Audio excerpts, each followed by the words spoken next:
Thanks to the success of their blind monthly subscription service, Humble have created the Humble Originals program, which aims to fund indie games using revenue generated from the Humble monthly subscription.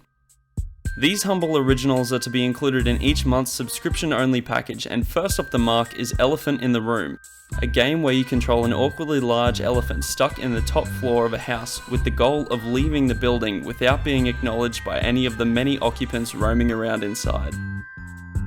Much like Octodad, Goat Simulator, and Surgeon Simulator, your enjoyment of Elephant in the Room hinges on how much you can appreciate the comedic imagery in the chaos that results from your bizarre situation. If you're the type of person that can't appreciate the absurdity of an elephant sneaking through a house, hiding behind bookshelves, trying to make as little noise as possible as you inevitably knock over precariously placed valuables with your gigantic awkward body,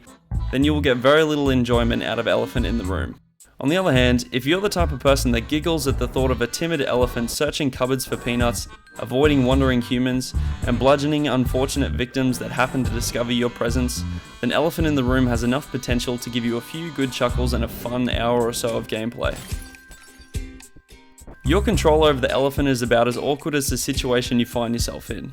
Movement is clumsy and plodding, not in a polished, refined way like you would find in something like Octodad, but in a kind of broken way, which has the positive effect of creating some unexpectedly hilarious situations,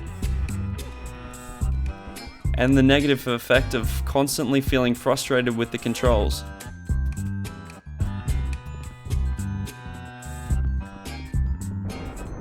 I get it, you're an elephant, not exactly the most graceful member of the animal kingdom, but at some point the gameplay suffers for the sake of the gag. You can switch perspective from third to first person, which gives you direct control over your trunk and allows you to suck and blow objects gravity gun style. This system is also kind of busted, as the suck-blow targeting often doesn't line up as you would expect, and the relative power of your action doesn't seem to have much effect. Throughout the house are 15 hidden peanuts for you to find if you do so desire. These are often stashed in cupboards or in direct sight of humans that need to be knocked out before they see you and run off to tell another human about your presence, ending the game. These situations lead to some interesting puzzle solving moments that can be quite rewarding to pull off. The game looks like a budget indie title through and through, and has the aesthetic quality one step higher than something you would expect to see from a student project.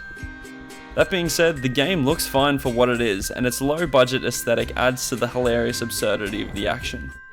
The elephant model looks really great, and it's always funny to watch this big, dumb, wide-eyed elephant barge through a bunch of robotic people and chase them down as they try and run away. There are a number of skins to unlock by completing the game a few times, but aside from the collectible peanuts, there isn't much to keep you coming back to Elephant in the Room. For a low-budget indie title, it's a fun little time waster that is charming and stupid enough to produce a few laughs, providing you're in the mood, and you might get a kick out of showing it off to a friend as well.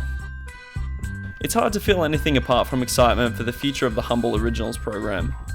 Going by the Humble monthly track record of releasing 6 main games in each monthly bundle, Elephant in the Room makes a fun bonus 7th title and shows that the Humble Original program will be a great benefit to the indie game community.